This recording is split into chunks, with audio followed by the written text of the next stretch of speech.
Welcome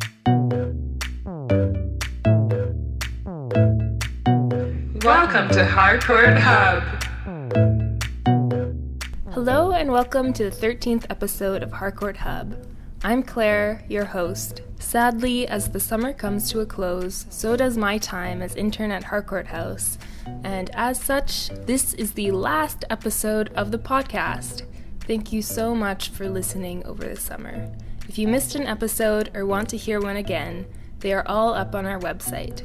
Just go to harcourthouse.ab.ca/harcourthub.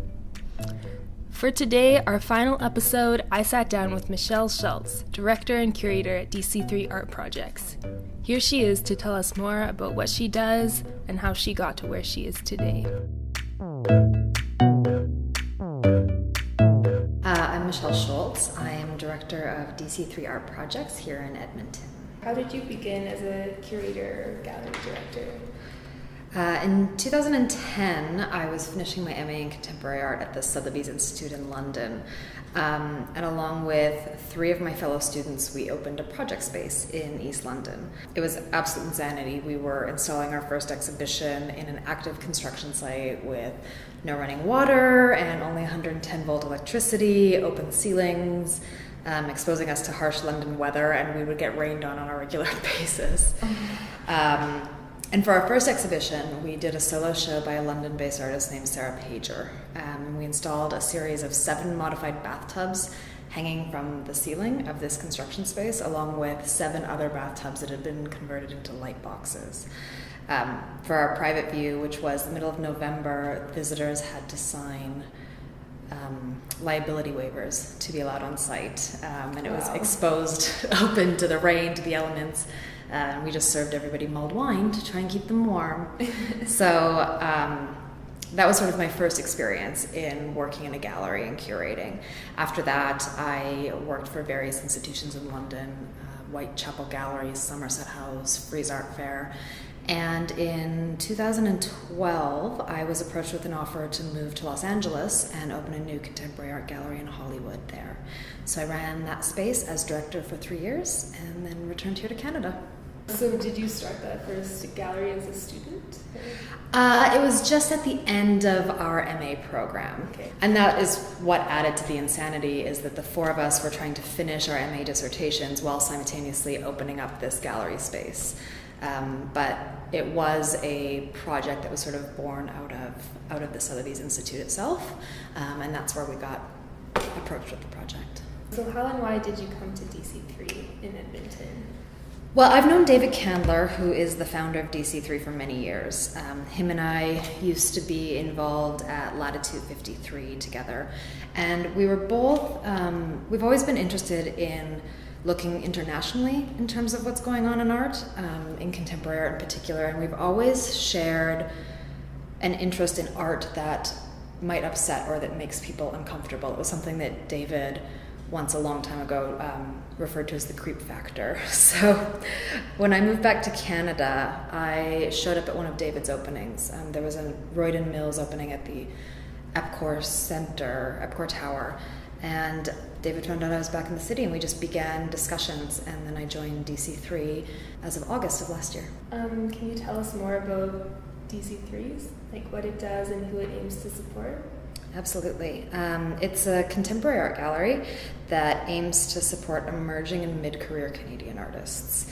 So the majority of the artists that we work with are either Edmonton-based or Prairie-based or have some connections back here, although that's not exclusively. We represent a core group of artists and work with them to bring challenging and engaging works to the public. So essentially our goal is to help build artist careers. So we do that through exhibitions, both solo exhibitions and curated group exhibitions, both here at the gallery in Edmonton, and then as well as doing pop-up shows in other cities. We do art fairs as well, both national and international, and try and support artist publications as well as institutional shows by the artists. So our exhibition program here in the city focuses on solo shows by the artists that we represent, as well as curated group shows that are around usually centered around a concept that we're interested in exploring. What's coming up next? Our next show is Tammy Sawzell. It's going to be opening this September. It's going to be Tammy Sawzell's second solo exhibition with the gallery. So she's an Edmonton-born, Montreal-based artist whose practice is rooted in storytelling and essentially creates contemporary fables that explore emotional and psychological complexities of modern life. So for this show, we're going to be presenting a series of small collage paintings as well as 2 large-scale installation pieces.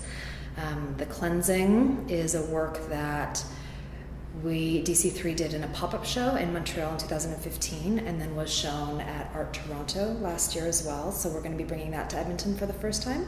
It's an immersive multimedia installation, essentially.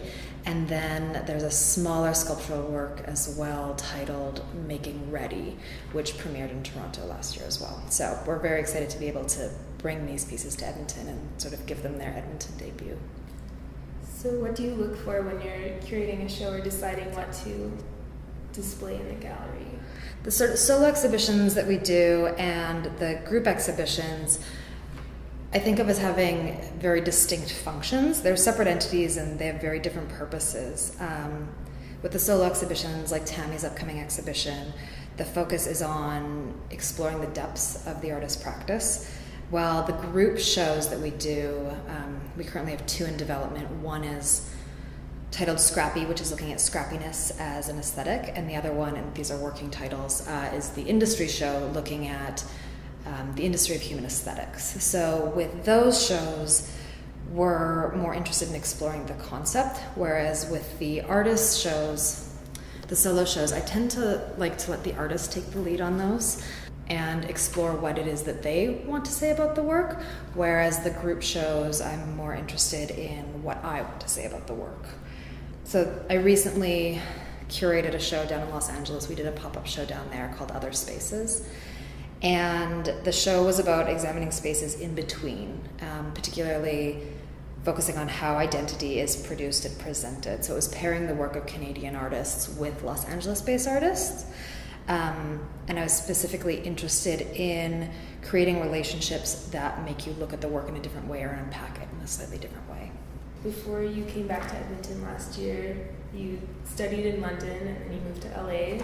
Yeah. So what made you come back to Edmonton?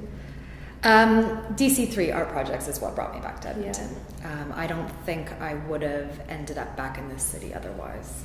How does Edmonton's art scene differ from those in other places that you've been? Well, it's certainly smaller.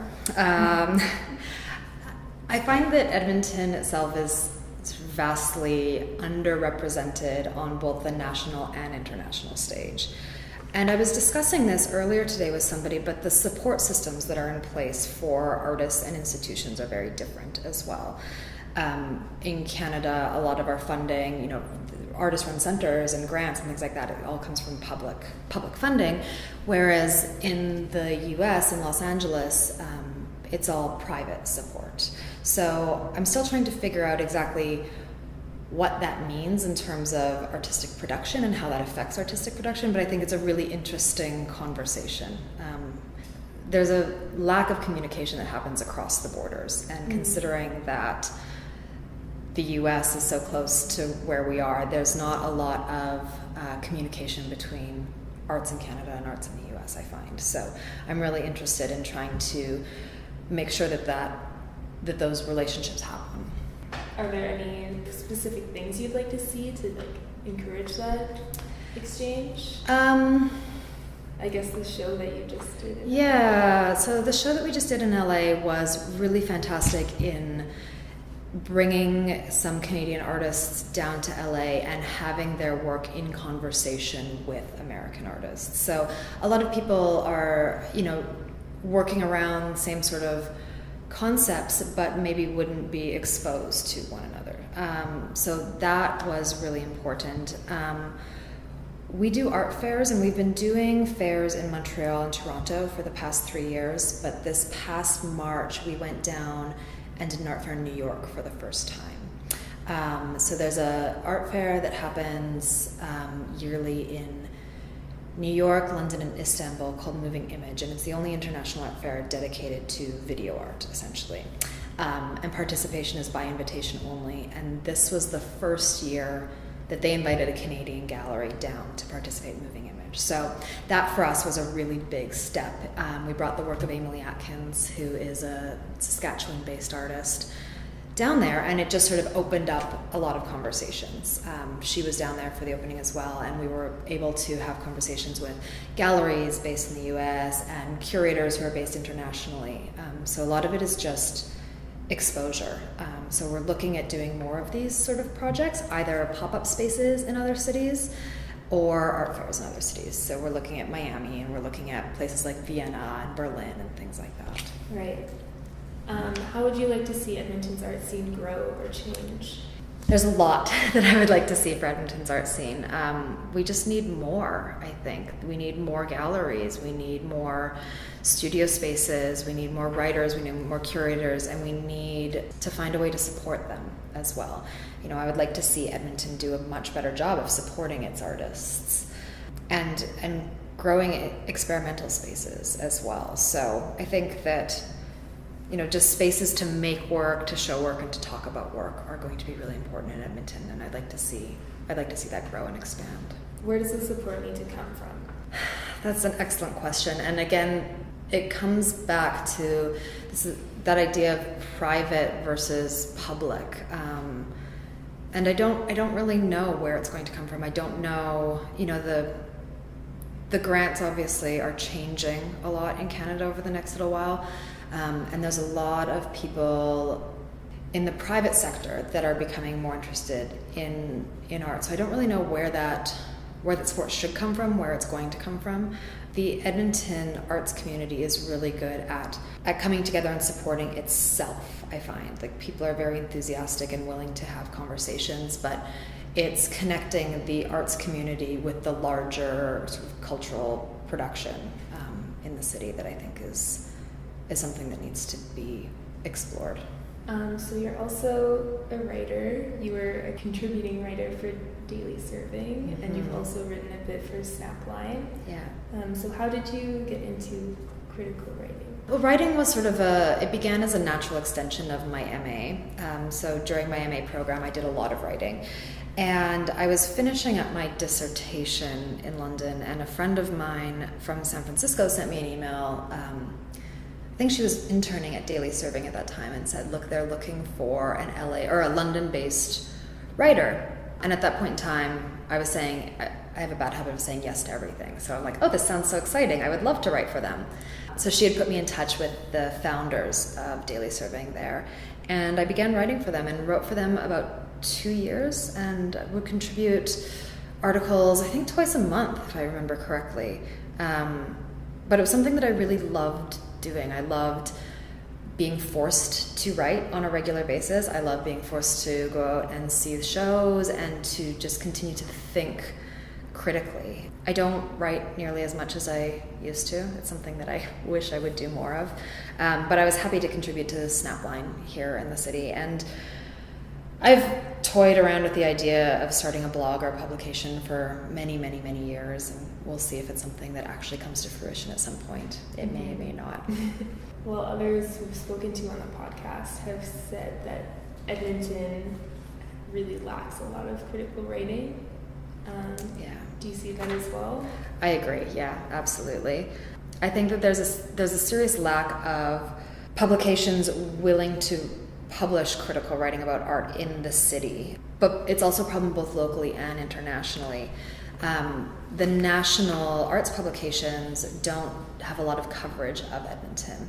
I was looking the other day, and I think the last review of an Edmonton show that was published in Canadian Art was in 2013. Wow. It was the Jeffrey Farmer show, the Spider House show at the AGA. Border Crossings, I don't think, has ever published a review of a show in Edmonton.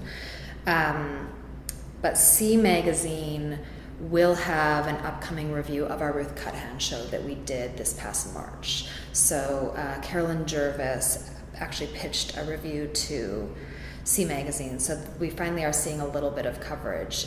It'll be the first review of an Edmonton show that has been published in over 10 years in C. Wow.